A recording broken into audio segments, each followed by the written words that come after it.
ప్రేస్తుల కీర్తనలు 113వ అధ్యాయము 3వ వచనం చదువుకున్నాము. సూర్యోదయం మొదలుకొని సూర్యాస్తమయం వరకు యెహోవా నామము స్తుతి నొందదగినది. చదవబడిన వాక్యంలో మన దేవుడు సూర్యోదయం ఉదయం మొదలుకొని రాత్రి వరకు మనము మన దేవుణ్ణి స్తుతించదగిన గొప్ప నామము, గొప్ప మనకి దేవుడు అనుగ్రహించిన ఒక అద్భుతమైన నామం. కాబట్టి మన దేవుణ్ణి మనం ఎల్లప్పుడూ స్తుతించాలి. మన దేవుని స్తుతించడానికి మనకు సమయాన్ని మనం చూసుకొని అవసరం లేదు. మనకి ఎప్పుడో ఫ్రీ టైం ఉన్నా కూడా మనం పనులు చేసుకుంటున్న టైంలో కానీ, మనం ఖాళీగా ఉన్నప్పుడు కానీ, లేదా మనం బయటకు వాకింగ్ వెళ్తున్నప్పుడు కానీ, మనం ఎప్పుడైనా కూడా మన దేవుణ్ణి మనం స్తుతించుకోవచ్చు. మనలో మనం మాట్లాడుకుంటూ వెళ్ళచ్చు.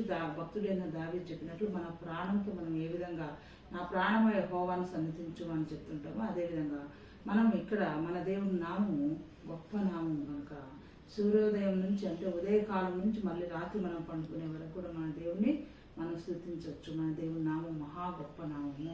ఆమె